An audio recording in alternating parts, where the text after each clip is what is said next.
Hi, I'm Dor, and today we're going to talk about magics and curses and stuff beyond. So, I'm married to Yael, which sits right here, and the father of Ayala, which is not present at the moment. I work as software engineer at SimilarWeb, and I'm a professional curse lifter, which you now will see. And what we'll talk about today. Today we'll start about talking about the tech debt curse, what it is, what it means, how you fight it.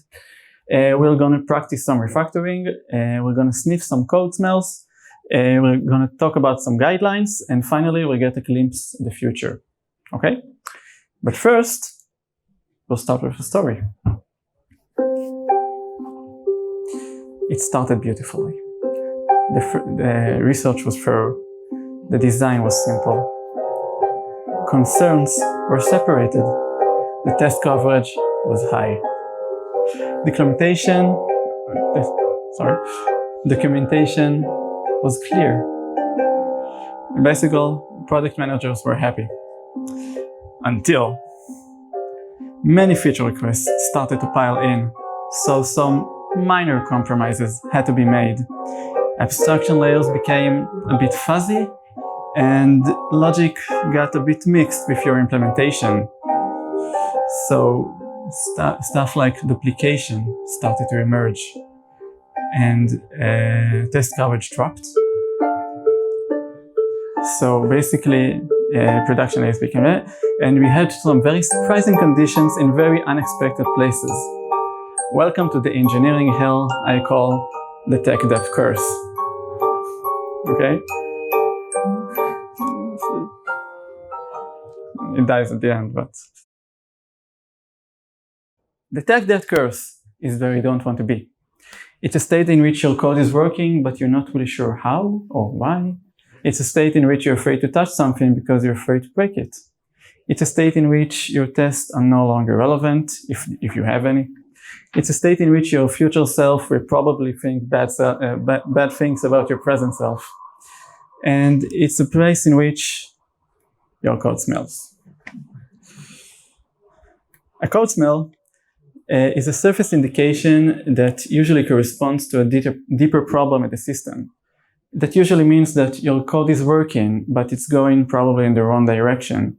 And as time grows and your project evolves, it also becomes much more complex and harder to maintain. Let's take a look for some example. It's based on stuff I'm sure you've got to see before. But for the generality of it, let's talk about this example. Let's say you run a car dealership ownership, and you want to implement a method that calculates the payment of some rental. You get a start date, an end date, the location from which the car was rented, and your job is to return the payment. That was quite easy until at some point production had additional requirements. Let's say that you need to give a discount if location is equal to some value, or if the duration is longer than some value. And let's say that on high orders, you need to notify someone because of reasons. I don't know. So this is your code. Okay? People at the back can see the code? Yeah? Cool. So basically what we have here is we get a function, the get payment function. It initializes a price, it calculates duration in days, it states that payment equals price times duration in days, which is obvious. If we need a discount, we calculate the discount. For some reason we gave a 10% discount. And if the amount of payment is large enough, we alert someone. Cool. It's not the ugliest code you've ever seen, I'm guessing, but I'm sure it's not the prettiest. I mean, it works, right? It works. You understand what's happening here, you pretty much understand the logic, but you get a sense that it might be a bit too complex than what you expected. It might be overdoing stuff. It might be a bit too long. So I'm saying, let's try to fight it. Let's try to improve it. The first thing we'll notice is that this method is long. Right? We have like 18 lines of something that usually just calculates the payment. And notice this subsection over here. we calculate the duration in days, which is crucial for our calculation, but I'm not sure this is the right place for this calculation, right? So this called smell is called the long method. Is when your method is doing something it might not be doing. We can fix it by introducing a new method. This method is called get duration in days. We just copy paste the logic as we saw before. It receives started and an end date. It does the calculation, and now we can transform this code into this by extracting the method, right? Great. Notice that our method became a bit shorter, which is a win, and it became a bit more readable, right? So let's continue.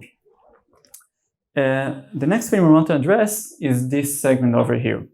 Notice that our method is currently receiving 3 parameters. This smell is called long parameter list, okay? And notice also that 2 of these parameters are quite friends with each other, right? I don't have a point of having the start date if I don't know the end date, and vice versa. That usually means that this smell is called a data clamp. This means that I have 2 variables, but I might be interested only in one. The way to sniff out this smell is by introducing a parameter object. I'm now using the Python data class object, and I'm creating a new class called the date range, which has a start date and an end date. The cool thing is that now I can introduce some new logic into it. Let's say our previous method, the get duration in days method. Okay, I set in the post init the duration in days field, which is calculated the way you just saw. But now, when I use this object, I can transform this code into this. Okay, so now notice that my parameter list got a bit shorter, and the duration in days is calculated on the outside regardless of this function, which means that I can use it in different places, which is good to me. So another win. Great. Cool. The next thing we want to address is this segment over here. Now, you guys, I told you earlier that this section is calculating the discount, and you can see also the comments that someone kindly put here to notify you that this segment is relevant to the discount. But let's say this comment was erased, someone changed the code, someone did some refactoring or whatever, and you're not really sure at some point why is this calculation is happening. Basically, whenever we have a comment in the code, especially comments like this, we want to do something like this. We'll introduce a new method that is entitled for discount, which will receive our fields duration in days and location. Again, copy paste the logic. I'm not changing anything. But notice that now, by introducing a name to this method, I'm not telling you what am I doing. I'm telling you why I'm doing it. Okay? This code is much more readable. And now we know that, take a look at this line, I transform this part into this. Now I'm telling you that if I'm entitled for a discount, I do this calculation. So now it's a bit more readable. Okay? Cool. Yes. The next thing we want to address is this segment over here. Again, our method is quite long and it's doing a lot of stuff. But notice that all of the stuff we just talked about are relevant to the calculation of the payment. All of the stuff, but this. This simply notifies someone on high payments, it's relevant, it's part of the requirements, but again, I'm not sure it's belong in this function specifically. Luckily, we can introduce a decorator, right? We can take our function, calculate the payment, and lastly say, if it equals to some value, notify someone. Return the payment, and we are all happy. So now I can transform this code into this code. Notice the decorator on top, again by extracting the method. Okay, again, it's a decorator. I can introduce it in any method that I want. It's not relevant only to this code, but it got my method a bit shorter, which is a win. Cool. Notice again, in this code, I still have a data clamp. Although it's by object we just created earlier, but we still have a data clamp. That means we still have two fields that are, we need both of them to understand some logic. We don't have a point in having one of them without having the other. So we'll do what we did earlier, introduce a parameter object. But also notice in this example here that I have some fields that are like magic numbers, right? The price equals 100, the discount rate is 0.9. I'm thinking if I'm creating a new object, let's integrate them in. Let's name them. So we have the price, which the name we had before, but let's introduce the discount rate parameter. And now, when I take the logic from what we saw earlier, again in the post-init, we can have this method over here. Again, same logic. I'm not changing anything, but I'm saying that payment is price times duration in days. And if I'm entitled for a discount, give me a discount. All the logic, as you saw before, again, not changing anything. But now I can transform this code into this code. Okay? Let's take a look again about our new object. Notice that now I'm receiving the order object, which I think it's a bit better name than what we had before. Our parameter list got shorter, our method got shorter. It's 2 wins. Notice that in our order class, we have the is entitled for discount. And notice that we're saying that if location equals A or the duration is larger than 3, then we give a discount. This is also a smell. This is called a switch statement, because as time goes on and more this condition started to emerge, my method might become real large, and I don't want that. The way I can find this smell is by replacing it with a subclass. I can simply introduce the location A order, which inherits from the order we can see here. I state that location is equal A, and because if my location equals A, I always get a discount, I can always return true. Notice that now this became a bit more specific than for my use case, which is great. This became a bit more shorter, which is great. And now, if we take a look at our what we started from, which is this code over here, we transformed it into this code over here. This is done by refactoring. Okay, so we've touched a few code smells. Actually, there are 23 basic code smells, but over time, some additional code smells got emerged and notified. In this small example, we've touched this one. And if it's interesting, you can find them all in this link over here, or online. There's tons of examples. Luckily, for each code smell, yeah, it's a bit short. For each code smell, we have a dedicated technique or recommendation of how to evaporate it. Okay, the nice people at Industrial Logic actually provided us with a cheat sheet of given a code smell, you can sniff it out by using these patterns over here, which we now touched some of them, but you can all look it up. Great. So there are a few things to remember when you're doing refactoring. The first thing is you want to keep the current behavior. Notice that all of the changes I didn't change anything in the logic. It's a feature, not a bug. Okay, I'm not allowed to change anything in the logic.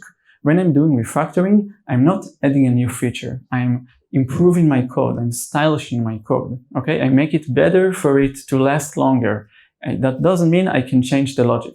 If I want, I can switch my hat to the construction hat and then introduce new logic, change something, do whatever. But when I'm refactoring, I'm not allowed to change the logic because I want to make sure that the code that works still works after my refactoring. The second point is one change at a time. Notice that you didn't see here, but every time that I introduced a new change, I moved something, I cut something, I sliced something, I need to have tests that verifies that, again, the logic that I know and familiar with, ugly as it may be, is still maintained, because this is what my users expecting. This is what my API is exposing. This is what my code is doing. Okay. After each change, I need to test it and wrap it in a way that I can make sure that the logic is still maintained. The last thing is code evolution. Okay. Our code evolves. Requirements change, time overpasses, stuff change. But we don't know, we are bad guessers. We don't know today what will happen tomorrow. But we need to write, we want to write our code in a way that will absorb these changes, in a way that will be foresee the future. Okay? The way I recommend you doing that is taken from the solid principles, specifically the O in solid principles, which stands for the open-close principle. The open-close principle says that software entities should be open for extensions but closed for modifications. That usually means that when you extend the class behavior, you're allowed to do it, but without modifying it. And when an entity commits on something, it must keep that promise. It means that you can't break API. It means that you're allowed to exchange something, but with keeping the same entities that you committed in earlier. Let's take a look at our order class we just introduced. Let's say that now I have a new requirement, a location B emerge. I need to have a new logic in the discount. I want to do something new because that's what the product managers asked me to do. With this structure, I can do that. I can change the payment logic as much as I want, as long as I'm still committing of having the order class that returns the payment.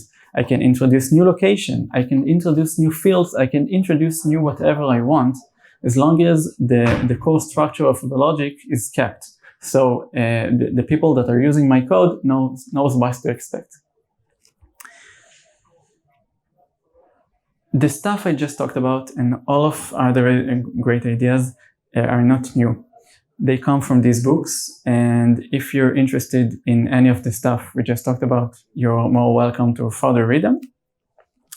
And on a final note, when I look at my work, your work, software engineering work, you could say, I believe that our job is to try to take complex aspects and make them simpler. We try to comprehend the complexity of the world and try to model it. We use words like for loops and conditions and patterns and whatever. But at the end, simplicity must always be the right solution. Or as Kerouac said it, one day I'll find the right words and they will be simple. Thank you.